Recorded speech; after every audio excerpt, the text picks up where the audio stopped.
Hello friends, welcome once again to SPN Consultancy. I'm back again with the third part of our Sun's transit. So our today's video will be on Sun's transit on Sagittarius Rasi, Capricorn Rasi, Aquarius, जो कुंभ राशि, and then the last one जो mean राशि which is Pisces राशि. तो इन चार लग्नों पर क्या effect होगा सूर्य का गोचर, इस विषय पर हम बात करेंगे. सो बिफोर दैट, अगर कोई भी नए व्यक्ति हो तो कृपया इस वीडियो को सब्सक्राइब कर ले और बेल आइकॉन को प्रेस कर दें ताकि any video uploaded by me will be notified to you. So friends, let's start. Let me share my screen with you all. तो जैसे आपको पता है कि आज हम 4 लग्न लेंगे. जो फर्स्ट लग्न है ये, जो अगर यहाँ पर धनु लग्न हो, जैसे नंबर 9, अगर इस जगह पे नंबर 9 हो तो यहाँ पे नंबर 8 आ जाएगा और यहाँ पे नंबर 5 आ जाएगा. तो जैसे कि सूर्य अभी अपने को पता है कि जो अपनी ओन राशि में, लियो राशि में है और मघा नक्षत्र में है, तो धनु लग्न के लोगों के लिए हो सकता है कि इस 1 महीने के पीरियड में पॉसिबिलिटी है कि ऐसे जातक हैं जो कुछ रिलीजियस प्लेसेस पर जाएं या रिलीजियस रिलेटेड कुछ भी उनका खर्चा हो सकता है. There might be any expenses regarding if they do any journey. अगर वो कहीं पर भी दूर की यात्रा करें तो उस पर कुछ ना कुछ खर्चा हो सकता है. और ऐसा भी हो सकता है कि ऐसे जातक कहीं ना कहीं उनका फॉरेन टूर भी पॉसिबिलिटीज दिखाता है, या फिर ऐसे लोग एक बार के लिए तो जरूर सोचेंगे कि फॉरेन ट्रिप करें. और अगर कोई भी स्टूडेंट है जो धनु लग्न के लिए हैं तो उनके हायर एजुकेशंस के भी बहुत चांसेस हैं और हो सकता है कि हायर एजुकेशंस के लिए फॉर्म फिलअप करें या फिर कुछ एडमिशंस फीस वगैरह इस महीने में वो लोग पेमेंट वगैरह करें. और मे भी पॉसिबल कि हायर एजुकेशन के लिए वो कहीं पर भी एक स्टेट से दूसरे स्टेट्स की तरफ भी जाए. ये भी पॉसिबिलिटीज हैं. और मे भी ये भी पॉसिबिलिटीज हो सकता है कि जो जैसे कि जो नक्षत्र है, जो मघा नक्षत्र, वो धनु लग्न के लिए 12वें घर में आ रहा है. तो जो 9th हाउस से जो 12वां घर है वो 4th हाउस है. तो maybe possibilities are there कि जो धनु लग्न के लोग हैं उसके पिता कुछ ना कुछ प्रॉपर्टी में इन्वेस्टमेंट करें या कुछ व्हीकल्स वगैरह करें. That is also possible. तो ये अपना धनु लग्न के ऊपर था. तो अभी हम नेक्स्ट चलते हैं ये जो मकर लग्न पर. जो मकर लग्न के जो व्यक्ति हैं, so before that let me right it down over here.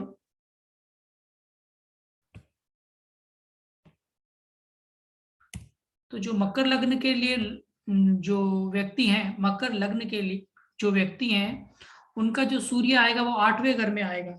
तो 8वां घर जैसे अपने को पता है कि ऑब्स्टेकल्स को दिखाता है, दिक्कतों को दिखाता है, रुकावटों को दिखाता है. सो इस महीने में ऐसे हो सकता है कि जो मकर लग्न के लोग हैं उनको काफी तकलीफों का सामना करना पड़ सकता है. But one thing might be good for them. एक अच्छी बात ये हो सकती है कि हो सकता है कि इनको कुछ ना कुछ इनहेरिटेड प्रॉपर्टी से भी रिलेटेड बेनिफिट्स हो सकते हैं. Possibilities are there. और ये भी हो सकता है कि या कहीं ना कहीं सडन गेन्स भी पॉसिबिलिटीज हो सकता है, उनको कुछ ना कुछ सडन गेन्स भी हो सकता है अगर वो जैसे सडनली अगर वो किसी तरह का बिजनेस में डीलिंग्स करें तो बिजनेस थ्रू उनको सडन गेन्स हो सकता है। या फिर ऐसे भी हो सकता है जो उनके बेड डेब्ट्स हैं, जो रुके हुए पैसे हैं, वो भी आ सकते हैं। That is also possibilities are there. और सपोज जैसे अगर कोई शेयर वगैरह का काम करते हैं तो उनसे भी सडनली एक गेन्स होता है, तो वो भी बहुत पॉसिबिलिटीज है। और ये जो ये भी हो सकता है कि जैसे कि जो 8वां घर है, सूर्य जैसे कि 8वें घर में आएगा मकर लग्न के लिए, तो जो 8वां घर है वो 7वें घर से दूसरा घर हो गया।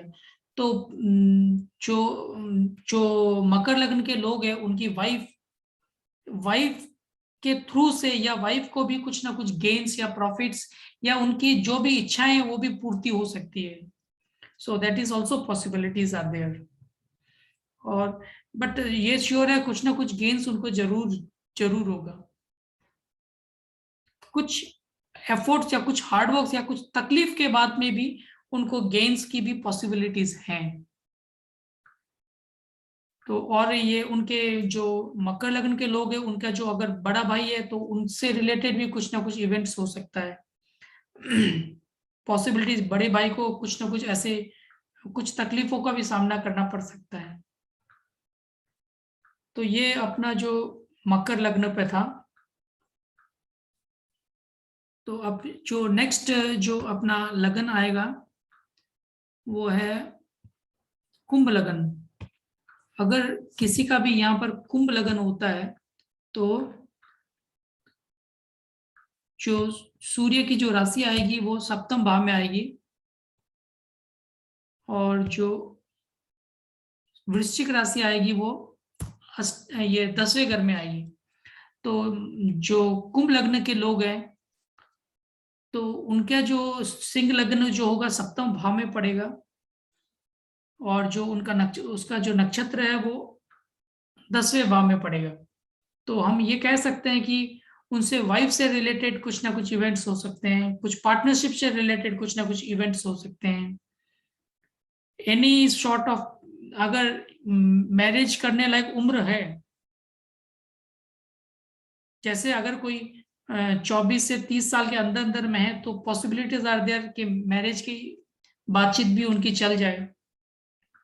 लेकिन जो ये पर्टिकुलरली एज में बोल रहा हूँ जो 22 से लेकर के 30 साल के बीच में, अगर कोई 60 साल का है तो उसके बारे में हम ये प्रेडिक्शन नहीं कर सकते हैं कि उसकी मैरिज के बारे में कुछ ना कुछ इवेंट हो सकता है। So that is everybody knows that that is not possible. So जो 22 से 30 साल के अंदर है वो उन जातकों के लिए ये बोल रहा हूँ जो मैरिज के कुछ रिश्ते वगैरह आ सकते हैं। और ये भी हो सकता है कि उनकी वाइफ है जो कुछ ना कुछ व्यापार में उनका हाथ बटाए या कोई नया बिजनेस स्टार्ट करे। That is also possibilities are there. और कर्म से रिलेटेड जैसे कि जो कुंभ लग्न के लोग हैं, जैसे कि सूर्य उनके सप्तम भाव में आ रहा है, तो जो जो 10वां भाव है, 10वें भाव से अगर हम काउंट करें तो जो अब सप्तम भाव है वो 10वां ही होता है।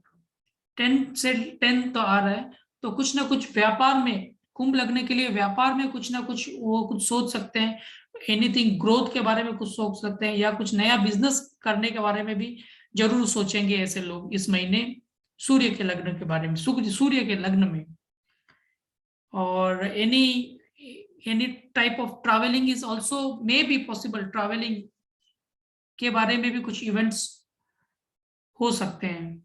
और जैसे कि 4th हाउस से ये है जो 4th हाउस आता है, जो 10 ये जो 7th हाउस है 4th हाउस से 4th है, तो anything related to house related something कुछ इवेंट्स भी ये कुंभ लग्न के लोग भी देख सकते हैं। तो ये अपना कुंभ लग्न के ऊपर था। और अब हम आते हैं जो मीन लग्न के ऊपर। जो मीन लग्न के व्यक्ति हैं उनका जो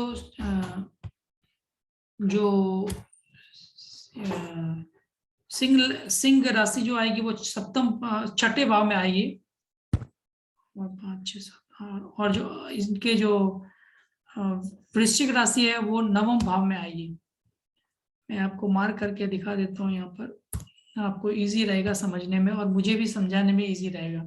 तो जो मीन लगन के लोग हैं वो तो उनका जो सूर्य का ट्रांजिट वो 6ठे भाव में आएगा, और जो 6ठे भाव में आएगा, जैसे 6ठे भाव आप सबको पता है कि रोग ऋण शत्रु का होता है और जैसे कॉम्पिटिशन्स का होता है। तो ऐसे इस महीने में ऐसे जातक है जो ऐसे पॉसिबिलिटीज है कि वो कुछ ना कुछ छोटे मोटे रोग से कुछ ना कुछ ग्रसित हो, ये पॉसिबिलिटीज है। और हो सकता है कि उनका जो हायर एजुकेशन है उसमें भी उनको कंपटीशन में उनको सक्सेस भी मिले, ये भी है। और उनसे ट्रैवलिंग भी पॉसिबिलिटीज है, ट्रैवलिंग भी हो, लॉन्ग ट्रैवलिंग, दूर की ट्रैवलिंग। और हो सकता है कि ये पढ़ाई के लिए भी कहीं पर ट्रैवलिंग करें, दैट इज ऑल्सो पॉसिबिलिटीज। या फिर कहीं ना कहीं ट्रेडिशनल, या फिर जैसे कि किसी जैसे अमरनाथ यात्रा वगैरह हो गई, ऐसी कहीं ना कहीं दूर की यात्रा भी कर सकते हैं ऐसे जाते। और फादर से रिलेटेड भी कुछ ना कुछ उनको इवेंट्स भी देखने को पड़ सकता है। और मीन लग्न के जो लोग हैं उनके हो सकता है कि उनके फादर कुछ ना कुछ नया बिजनेस या नया ग्रोथ के बारे में भी सोचे, क्योंकि जो सूर्य की जो ट्रांजिट 6ठे भाव में आ रहा है, तो जो जो 6ठा भाव है वो फादर के 9वें भाव से 10वां भाव आ रहा है। तो हो सकता है कि उनके फादर कुछ ना कुछ बिजनेस के बारे में कुछ ना कुछ सोचें, कुछ ना कुछ करें। तो ये सब भी हो सकते हैं। जैसे प्राप्तियों को भी 6ठा भाव प्राप्तियों का भी होता है और बैंक लोन्स का भी होता है। तो अगर कोई बैंक लोन अगर लेना चाहता है तो ये बहुत अच्छा पीरियड है, उसमें प्रयास कर सकते हैं। क्योंकि बाकी जो फाइनल प्रेडिक्शंस होगी वो बाकी के ग्रह किस जगह पर बैठे हैं उस हिसाब से होगी। ये ये जो प्रेडिक्शन दे रहा हूँ ये ट्रांजिट के हिसाब से ऐसे इवेंट्स हो सकते हैं, पॉसिबिलिटीज आर देयर। ये होंगे कि नहीं होंगे, क्योंकि बाद बाकी तो अपने को ग्रह देख करके पता चलेगा क्या मीन लग्न के लोगों के लिए ये होगा कि नहीं होगा। तो नॉर्मली ये होने की ज्यादा चांसेस रहती है।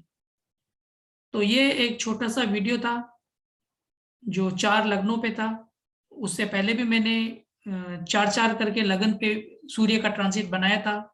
और कल जैसे सूर्य है जो रात को 11:08 पर जो सिंह राशि में प्रवेश किया था, तो उसके बारे में क्या प्रभाव है 1 से लेके 12 लग्नों पे मैंने पूरा विस्तृत जानकारी यहाँ पर दी है। अगर आप लोगों को अच्छा लगा हो तो कृपया लाइक करें, शेयर करें और सब्सक्राइब जरूर करें। तो और बेल आइकॉन को प्रेस जरूर कर दें ताकि मेरे काफ़ी वीडियोस हैं तो उनकी जो नोटिफिकेशंस होगी आपको तुरंत मिल जाएगी। और जो मैं नेक्स्ट वीडियो बनाऊंगा वो ज्योतिर्लिंगा पे बनाऊंगा। तो ज्योतिर्लिंगा कितने प्रकार के ज्योतिर्लिंग है, उससे क्या क्या फायदे होते हैं, किस राशि को कौन सा ज्योतिर्लिंग सूटेबल है, तो ये सारा उसमें विवरण मैं आपको दूंगा। तो जरूर देखिएगा मेरे नेक्स्ट वीडियो को। और अगर आपको अच्छा लगा तो शेयर जरूर कीजिएगा। और आपको अगर किसी भी तरह से डाउट्स हैं तो आप you mention it in the comment box so that I will be happy in replying your queries. और किसी भी तरह के कोई क्वेश्चंस हो आप जरूर कमेंट्स करें, तभी मुझे पता चलेगा कि आपकी क्या डिफिकल्टीज है या आप क्या सोच रहे हैं। तो आपको वीडियोस अच्छे लग रहे हैं नहीं लग रहे हैं, या फिर आपको किस टॉपिक के ऊपर आपको विवरण चाहिए, जो वीडियोस चाहिए मैं उस पर भी बना दूंगा। तो I hope friends you all will like my videos. So thank you guys, see you soon once again. और मेरा टेलीग्राम में ग्रुप भी है, जो भी ज्वाइन करना चाहते हैं वो ज्वाइन भी कर सकते हैं। बहुत ही ये काफी वीडियोस वगैरह भी मेरे दिए हुए हैं वहां पर। तो लिंक में भी, डिस्क्रिप्शन में भी काफी लिंक्स है। तो अगर आपको लिंक्स क्लिक करके वीडियोस देखना है तो वो भी आप देख सकते हैं।